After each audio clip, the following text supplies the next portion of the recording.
बिस्मिल्लाहिर्रहमानिर्रहीम। मैं हूं मोहम्मद ज़ुबैर अहमद भट्टी और आज हम क्लास फर्स्ट ईयर में ख़ुलासा कैसे लिखा जा सकता है और ख़ुलासा लिखने के तरीक़ाकार क्या हैं और ख़ुलासा जो है वो कितने नंबर पर मुश्तमिल होता है और ख़ुलासा एक सबक में से उसके निकात कैसे निकालते हैं, ये चीज़ सीखने के लिए आज हम जो है कोशिश कर रहे हैं।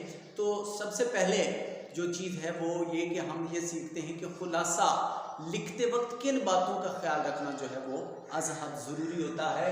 सबसे पहले ख़ुलासा लिखने का तरीका यह है कि आप लिखें सबक का उन्वान लिखें। दूसरे नंबर पर आप मुसन्निफ़ का नाम लिखें।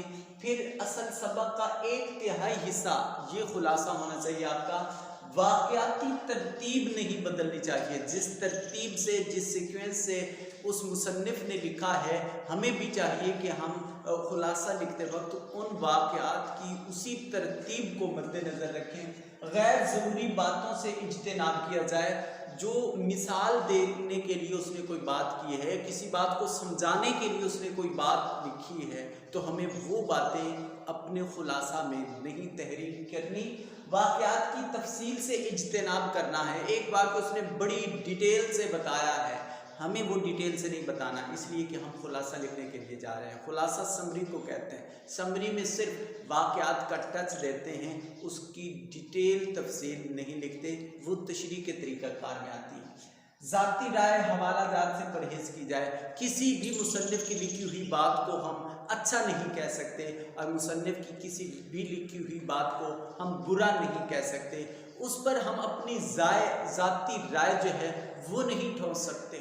हम बाउंड हैं। जो कुछ उसने कहा, उसके कहे हुए से हमने जो कुछ समझा वो हमने तरतीब वाइज बताना है, उसको ख़ुलासा कहते हैं। हवाला जात नहीं देने कि किसी हवाले के ज़रिए हम उसकी बात को साबित करने के पीछे पड़ जाएं, हवाला जात नहीं दिए जाते। जो उसने अपने टॉपिक को, अपने उन्वान को साबित करने के लिए कोई ज़बरदस्त किस्म की आर्गूमेंट दी है, कोई दलील दी है, हम उसके अहम पहलुओं को भी नज़रअंदाज नहीं कर सकते। अब देखिए दूसरे नंबर पर ख़ुलासा नवीसी का पैटर्न क्या होना चाहिए एग्जाम में। आप यहाँ ऊपर मार्कर से हेडिंग देंगे जवाब नंबर और नीचे आप लिखेंगे ख़ुलासा नवीसी मार्कर के साथ। उसके बाद आप लिखेंगे सबक का उन्वान और इसके सामने सबक का उन्वान आप तहरीर करेंगे। फिर मुसन्निफ़ का नाम और फिर इसके सामने मुसन्निफ़ का नाम जो है वो तहरीर करेंगे। फिर ख़ुलासा, लफ्ज़ ख़ुलासा की हेडिंग देंगे और इसके बाद आप इस शक्ल में अपना ख़ुलासा तहरीर करेंगे। ये बात मद्देनज़र रहनी चाहिए कि ख़ुलासा जो है वो पैराग्राफ की शक्ल में लिखें। पैराग्राफ कैसे बनाते हैं? पहली लाइन के पहले 2 हर्फ की जगह, 2 अल्फाज की जगह वो छोड़ देते हैं और फिर जब दूसरी लाइन आती है तो उसको शुरू से लेकर आते हैं। फिर तीसरी उसी के नीचे, लाइन के नीचे शुरू हो और लाइन के नीचे ख़त्म हो। और जब आप पैराग्राफ ख़त्म कर रहे हों तो लाइन के दरमियान में ख़त्म करें। फिर दूसरा पैराग्राफ जब आप शुरू करें तो जहाँ से पहला पैराग्राफ शुरू किया था बिल्कुल उसी के नीचे से शुरू करें और फिर इसी तरह ये पैराग्राफ बनाते जाएं और ख़ुलासा लिखते जाएं। आपका ख़ुलासा जो है वो किसी भी सूरत में सबक के 1/3 हिस्सा से ज़्यादा नहीं होना चाहिए। ये था आज का हमारा सबक, ख़ुलासा कैसे लिखा जाए।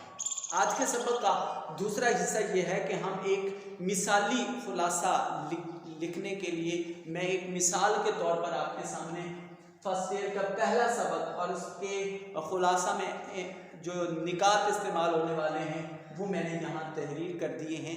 आप इसी वाक़याती तरतीब को, इसी सीक्वेंस को मद्देनज़र रखते हुए इन्हीं वाक़यात को छोटे छोटे पैराग्राफ में या 1-2 बातों को एक पैराग्राफ में बना के लिखते चले जाएं और ये आपका ख़ुलासा मुकम्मल वजूद में आ जाएगा। आप देखेंगे कि सबक के किसी भी इम्पोर्टेंट पहलू को हम नज़रअंदाज नहीं कर रहे और टिल एंड जब हम ख़त्म कर लेंगे उस वक्त आप देखेंगे कि ये ख़ुलासा आपके ओरिजिनल सबक का 1/3 हिस्से पर मुश्तमिल है।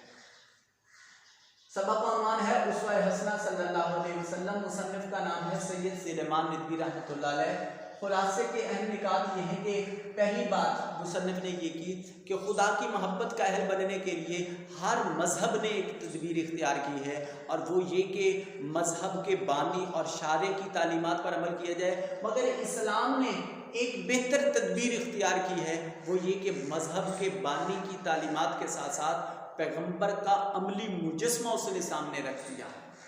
इस्लाम में यूँ दो अहम चीज़ें वजूद में आती हैं, एक का नाम किताब और दूसरी सुन्नत। किताब जो कुरान मजीद हमारे पास मौजूद है, और सुन्नत जिसके लुग़वी माना रास्ता के हैं, वो रास्ता जिस पर चलकर पैगंबर इस्लाम सल्लल्लाहु अलैहि वसल्लम ने ज़िंदगी बसर की, उसको सुन्नत कहते हैं। तो तकमीले रूहानी के लिए इत्तिबाए सुन्नत रसूल सल्लल्लाहु अलैहि वसल्लम बहुत ज़रूरी है। इसी के साथ हम देखते हैं दूसरा पैराग्राफ है, दुनिया की बुनियाद इख्तिलाफ अमल पर है। यहाँ काजी और जज भी हैं, मुनसिफ भी मौजूद हैं, मुजाहिद भी मौजूद हैं, रात के आबिद और जाहिद भी मौजूद हैं, दिन के सिपाही भी मौजूद हैं। गर्ज यहाँ हर किस्म के लोग मौजूद हैं। इन मुख्तलिफ जो लोग मौजूद हैं, कायनात का निज़ाम इनके बाहमी ताउन से वजूद में आ रहा है। इस्लाम इन तमाम मुख्तलिफ इंसानी तबक़ात को सुन्नत रसूल सल्लल्लाहु अलैहि वसल्लम की इत्तिबा की दावत देता है। आगे देखिए कि हर तबका इंसानी के लिए सीरत पाक में दर्स और इबरत मौजूद है। नसीहत पजीरी जो है वो हर तबका इंसानी के अंदर मौजूद है। हम सोते जागते भी हैं, उठते बैठते भी हैं, हम चलते फिरते भी हैं और मेज़बान भी बनते हैं, मेहमान भी बनते हैं। गर्ज हम ज़िंदगी में बेशुमार काम अंजाम देते हैं। उन तमाम कामों में हमें अफ़आल जिस्मानिया हो या आमाल कल्बिया, हम कभी खुश होते हैं तो कभी नाराज़, हम कभी जो है सखावत का मुजाहरा कर रहे होते हैं तो कभी हम एतदाल की कैफियत में से गुज़र रहे हैं। गर्ज हमें हर कैफियत में से गुज़रते वक्त एक एतदाल की ज़रूरत है, और वो एतदाल सीरत पाक में उसके लिए दर्स और जो है वो मौजूद है, सबक उसके अंदर। हर कायफा इंसानी के लिए ताजदार कायनात सल्लल्लाहु अलैहि वसल्लम की सीरत अक़दस में एक नमूना मौजूद है। कोई ताजिर है तो वो मक्का के ताजिर और बहरैन के खजीनादार को देखे, अगर कोई फातेह है तो वो बद्र हुनैन के सिपा सालार को देखे, अगर कोई शिकस्त खुर्दा है तो वो वाक़ई उहुद से इबरत हासिल करे, अगर तुम उस्ताद हो तो सुफ़ा के मुअल्लिम कुदस को देखो, अगर तुम शागिर्द हो तो रूहुल अमीन के सामने ज़ानुए तलम्मुस तय करने वाले का नज़ारा करो, अगर तुम बीवियों के शौहर हो तो आयशा और खदीजा रज़ी अल्लाह ताला अन्हुमा के शौहर का हाल पढ़ो, अगर तुम साहिबे औलाद हो तो हसनैन के नाना और फातिमा ज़हरा के बाबा का हाल पढ़ो। गर्ज तुम जो कोई भी हो, तुम्हारे लिए अमली मुजस्मा ताजदार कायनात सल्लल्लाहु अलैहि वसल्लम की सीरत में मौजूद है। आप सल्लल्लाहु अलैहि वसल्लम की सीरत एक ऐसी कामिल और जामे हस्ती, आप सल्लल्लाहु अलैहि वसल्लम का वजूद मुबारक एक ऐसी कामिल और जामे हस्ती है जिसमें गैज़ व गज़ब, रकीकुल कल्बी, गज़ किसी भी कैफियत में से गुजरते वक्त आप सल्लल्लाहु अलैहि वसल्लम की ज़ात अक़दस में नमूना और हिदायत मौजूद है। आप सल्लल्लाहु अलैहि वसल्लम का वजूद मुबारक एक आफताब आलमताब है, या आप सल्लल्लाहु अलैहि वसल्लम का वजूद मुबारक अब्र बारा है, जिससे दुनिया कायनात का हर ज़र्रा अपनी सलाहियत, अपनी ताकत, अपनी इस्तेदाद के मुताबिक उनसे ताबिश और नूर हासिल करता है। अगर तुम दौलतमंद हो या अमीर हो, गरीब हो या फ़कीर, गर्ज तुम जो कोई भी हो, तुम्हारे लिए बेहतरीन नमूना हुज़ूर नबी अकरम सल्लल्लाहु अलैहि वसल्लम की ज़ात अक़दस में मौजूद है। लिहाजा अगर तुम अल्लाह की मोहब्बत का दावा करते हो तो आओ मेरी इत्तिबा करो, अल्लाह भी तुमसे मोहब्बत करेगा।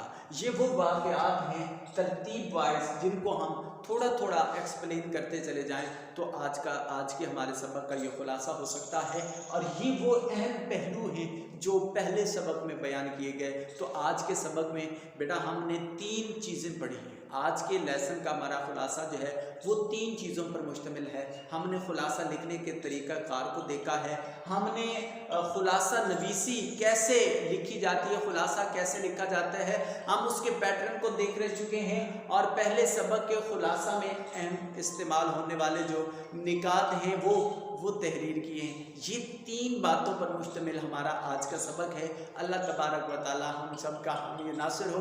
वस्सलामु अलैकुम व रहमतुल्लाहि व बरकातुहू।